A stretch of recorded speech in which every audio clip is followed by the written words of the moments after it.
Remember you at your best? Do you remember the version of you before you started acquiescing to others to make them feel a little more comfortable? This video is about how to get back to your best, and in the next 2 weeks, who will be trying to impede your progress.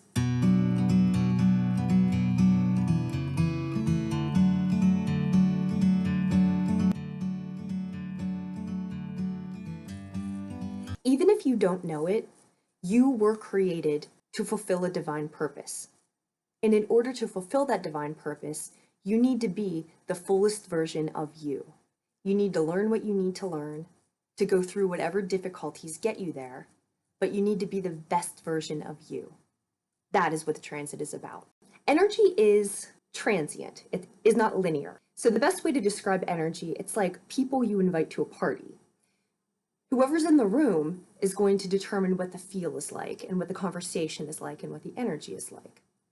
So for this new moon solar eclipse, the energy goes from the end of Scorpio to the beginning of Sagittarius.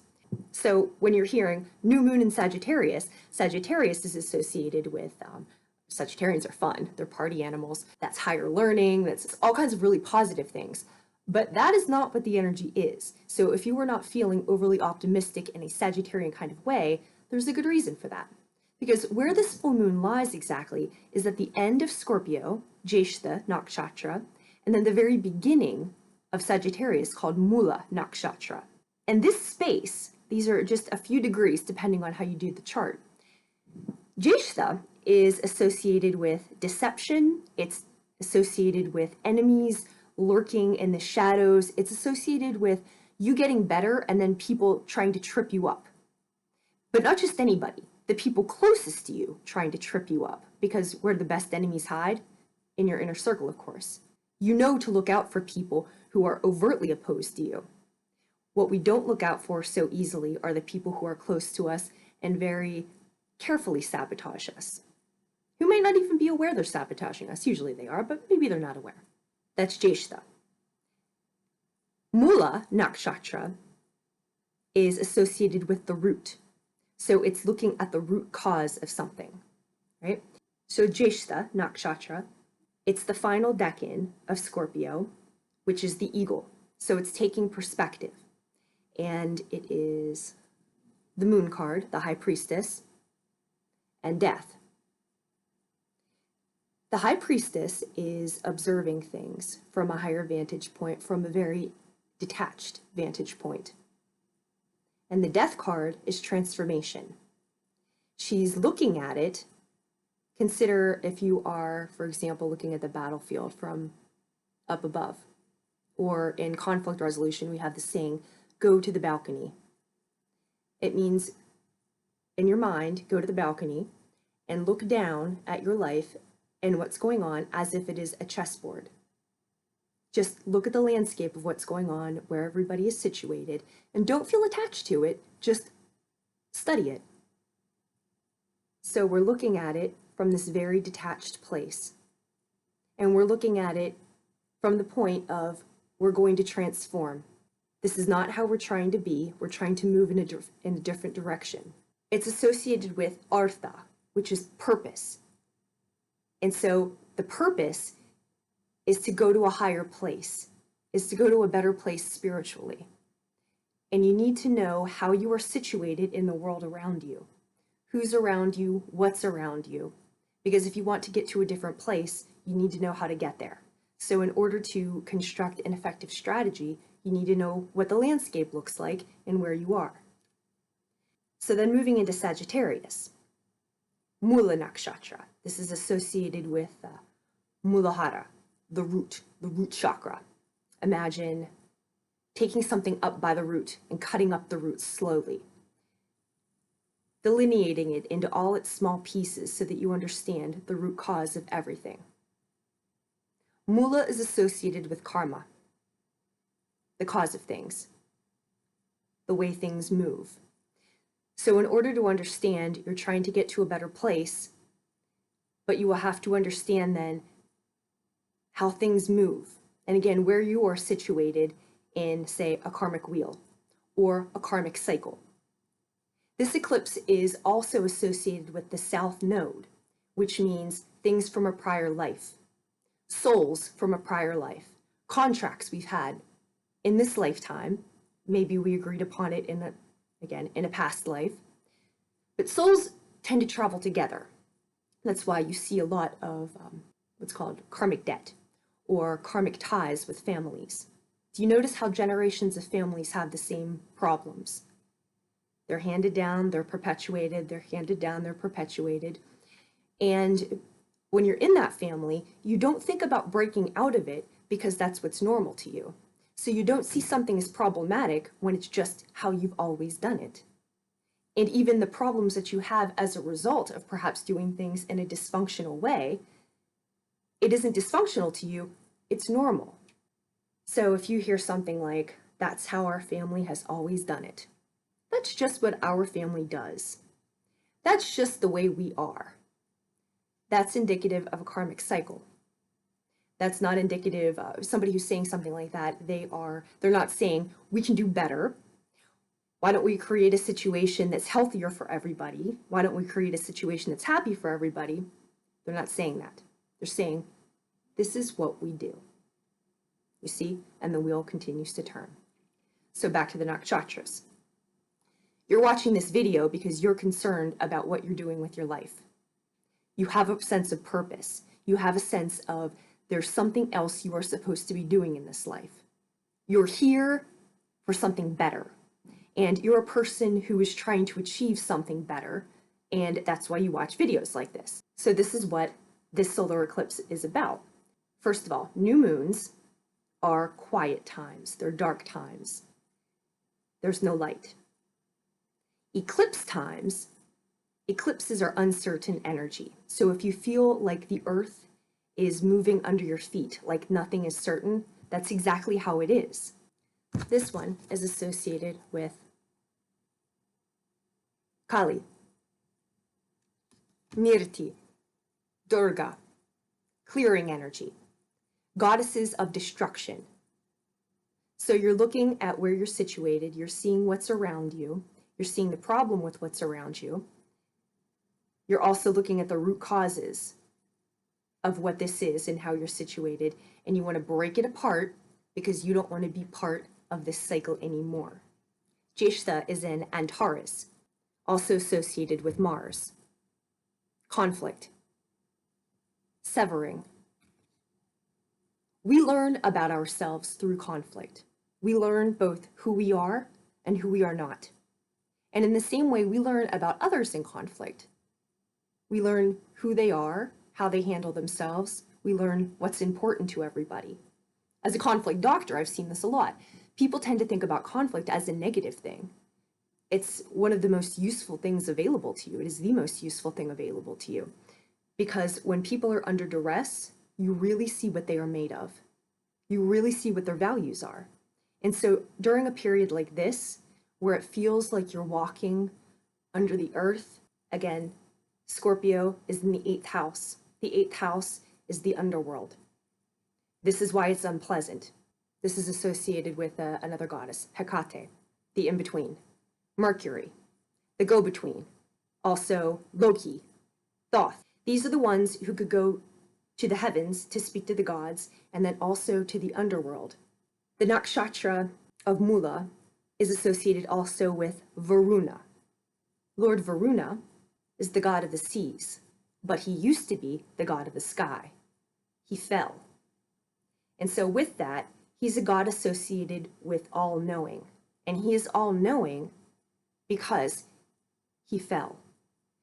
And when you fall, you learn all the layers and you see everything all the way down. Your experience is that which would never be the level of enrichment if you'd always stayed at the top. So if you feel like you're losing something, if you feel like things are going badly, if you feel like you were in the dark, this is the way that you learn. When you come out the other side of a really difficult situation, you've grown in ways that you could have never foreseen. Now the Mercury is death and the magician. Death means the old way. It means you transform how you think, in this case. And the magician is the creation of something new. So there are two major elements that we're looking at here as we get into the individual signs. The first is what house the new moon solar eclipse is happening in, because that gives you where to be detached in order to transform. The second area is there's a square to Neptune, and Neptune is delusion. So that is the thing that will throw you off. That's the thing that you're not supposed to listen to. Aquarius, sun, moon, and rising. This new moon solar eclipse is occurring in your 11th house. That's the house of your friends, your networks, your associations, your hopes and dreams, all the people you associate with by choice, and all of the things that you want to happen. What this transit is asking you to do is have a look at who's around you and who you are surrounding yourself with, and what is it that you want to happen. What are your hopes and wishes when it comes to this? This has also to do with internet. So how are you using the internet? Your, say like your networks online. What are they serving? And again, remember, the entire point of this video is we're talking about your spiritual path. So if that's not of interest to you, maybe go someplace else. But if you are interested in your spiritual path, look at how you are accessing your networks and what networks you are a part of and where are they taking you. So are you putting up pretty pictures? Are you around other people who do that? I mean, I like pretty pictures and I like makeup tips, but I don't spend all my time like that. Who's around you? Who are you around? Why? The transit's asking you to look at that and look at it clearly and look at it from a calm and detached place. What do these people bring you? What do you bring them? And what does that interaction have to do with your spiritual advancement?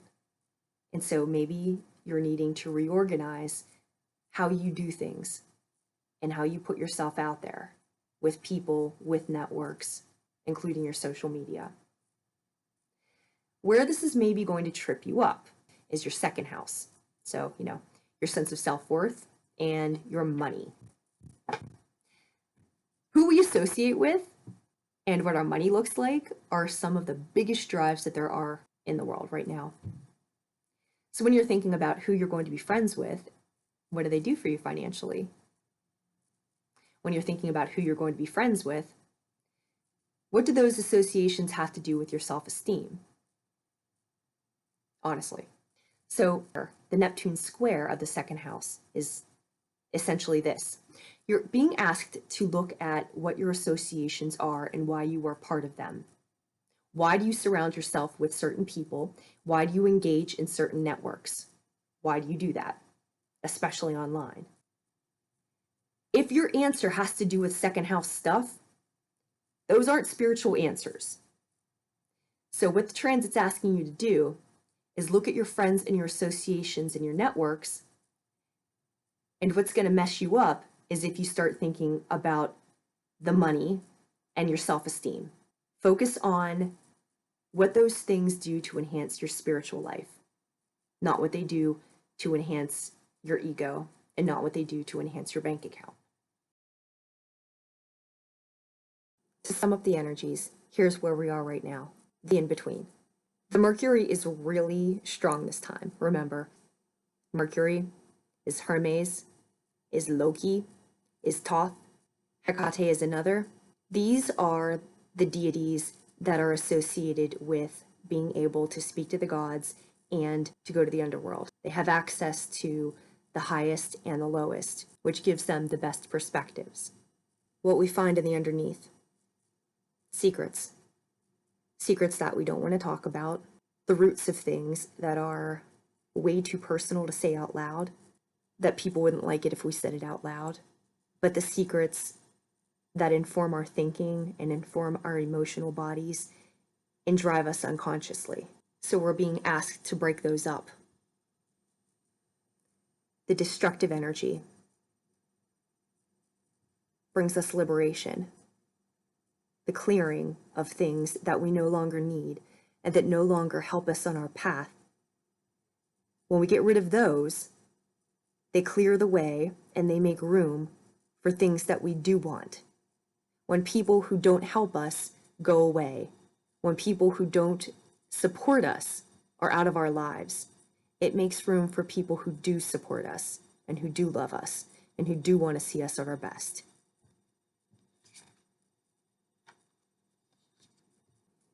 Higher perspective, detached perspective.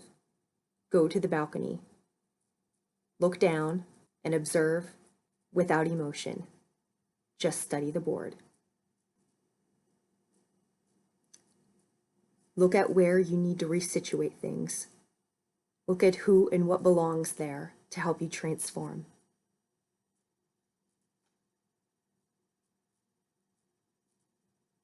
And in that space you've just created,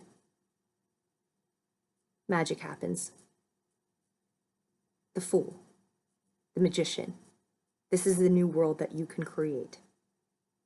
And for now, because it's a silent time, because it's a time of the in-between, because it's just a quiet time of reflection, and the earth is still moving under your feet, and outside, everything is still changing, so you can't really make solid plans because nothing is exactly yet situated. So the final thing, devotion. Focus back to why you do what you do. Who are you, and what are you trying to bring into the world? What helps you do that, and what doesn't help you do that? It's truly that simple.